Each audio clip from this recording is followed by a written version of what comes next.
Minister of law जनाब शमी मोहम्मद साहब, honourable justice समरिंदर साहब,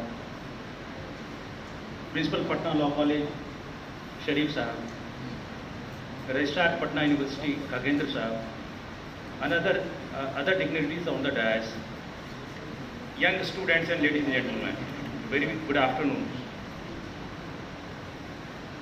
डॉक्टर केदारनाथ पोद्दार हमारे पिताजी थे। उनके बारे में बहुत कुछ रुचि जी ने अभी बताया, उनकी जीवनी के बारे में बताया, कुछ शरीफ साहब ने बताया। तो मेरे पास बताने के लिए क्या रह गया? मेरे पास बताने के लिए बहुत कुछ है, और वो है पुत्र की तरह बात करना अपने पिता के लिए। और ये स्कॉलरशिप क्यों इंस्टीट्यूट हुई, क्या दिमाग में चला? पटना लॉ कॉलेज, अगर मैं गलत नहीं हूँ, 114 साल से पटना लॉ कॉलेज चल रहा है।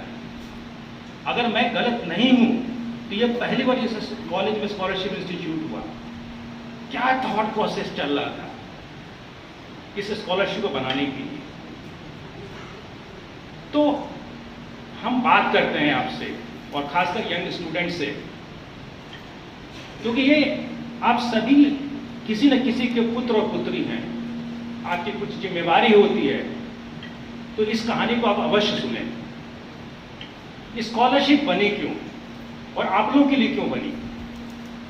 मैंने कुछ साल पहले किताब पढ़ी थी, बहुत ही अक्लेम्ड किताब थी। उस किताब का नाम है ट्यूसडे विथ मॉरिस। ये न्यूयॉर्क का बहुत बड़ा बेस्टसेलर बुक था, ट्यूसडे विथ मॉरिस। मॉरिस कौन था? मॉरिस न्यूयॉर्क यूनिवर्सिटी के बहुत बड़े सोशियोलॉजी के प्रोफेसर थे। उनका शिष्य था मिश एल्बम।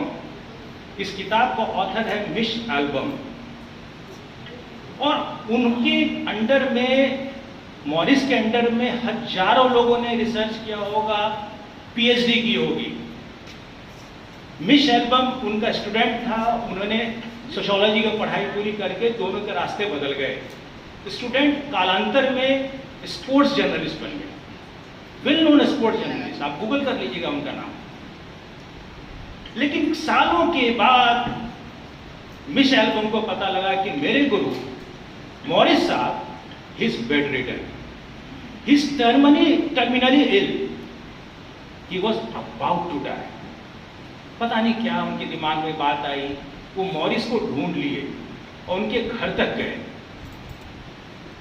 पता लगा मॉरिस बैठे हुए थे, और जिस दिन गए वो मंगलवार का दिन था, ट्यूसडे का दिन था। अब उनके पास बैठे तो उस दिन उस प्रोफेसर मॉरिस ने अपने स्टूडेंट को, एक्स स्टूडेंट को कुछ बातें बताई जो सोशियोलॉजी में नहीं आ पाया था, एकेडमिक करिकुलम में नहीं था। वो था जीवन तत्व की बात, उसकी बात वो कर रहे थे। मॉरिस मिश एल्बम को बहुत अच्छा लगा। दिन बीत गया, उनको लगा कि ज्ञान तो मेरा अधूरा रहा। उन्होंने कहा कि सर, मैं प्रोफेशनल काम में एंगेज रहता हूँ, मुझे मंगलवार को ही छुट्टी मिलती है, अगले मंगलवार को आता हूँ। एल्बम फिर अगले मंगलवार आ जाता है। मॉरिस की तबीयत और बिगड़ जाती है, और जैसे जैसे तबीयत बिगड़ती है, वो ज्ञान की बात, जीवन तत्व की बात और गहरे तरीके से बता पाते हैं एल्बम को। दूसरे ट्यूसडे को भी उनको बहुत अच्छा लगा। उन्होंने कहा कि सर, नेक्स्ट ट्यूसडे मैं फिर आता हूँ। और इस तरीके से 16 मंगलवार वो गए, और 16 मंगलवार में उस मॉरिस ने उस मिश एल्बम को कुछ बातें जो बताई जीवन के बारे में, वो कभी वो किसी किताब में नहीं लिखा हुआ था। और अंत में क्या हुआ, 16 मंगलवार के बाद 16वें मंगलवार को उस प्रोफेसर मॉरिस का देहांत हो जाता है। ये जब कहानी पढ़ी तो पता नहीं, मुझे एहसास होने लगा कि वो प्रोफेसर मॉरिस मेरे पिता हैं, और वो मिश एल्बम मैं हूं। कुछ जीवन तत्व की बात वहां चल रही है, लाइफ लेसन्स की बात चल रही है, विजडम की बात चल रही है। वो लग रहा था मुझे मिल रहा है उनके द्वारा। अब मिश एल्बम के पास तो कलम में ताकत थी। उन्होंने किताब लिख दी अपनी प्रोफेसर मॉरिस पे। प्रोफेसर मॉरिस जो यूएस में जाने जाते थे, उस किताब के वजह से ग्लोबली जाने जाते हैं। हर लोग उनको जानता है कि उनके पास कलम की किताब ताकत थी। मुझे लगा कि मैं भी अपने पिता के लिए कुछ कर सकता हूं, उस विश एल्बम की तरह जिसने कभी अपने पिता में मॉरिस को देखा था।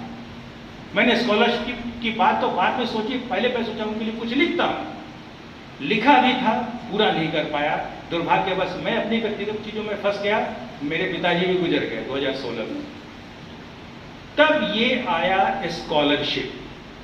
मुझे लगा मैं लिख नहीं पाया तो ये स्कॉलरशिप बननी चाहिए। स्कॉलरशिप इसलिए बननी चाहिए कि आप सभी समझिए एक महान शिक्षक वो कौन था, क्यों उसके नाम पे स्कॉलरशिप बनी है। एरिस्टोटल ने कहा था, एक टीचर की बात हुई इसलिए मैं बता रहा हूं, educating the mind without educating the soul is no education. Please understand this. Doctor Kedarnath Poddar जब पढ़ाते थे बच्चों को तो उसकी आत्मा तक जाते थे। शरीफ साहब गवाह होंगे, ऑनरेबल जस्टिस बैठे वो गवाह होंगे।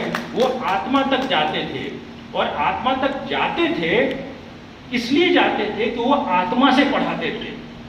और पूरे जीवन काल में मैंने उनको देखा, उन्होंने समय के साथ मेरे अंदर में स्टूडेंटशिप को क्रिएट कर दिया।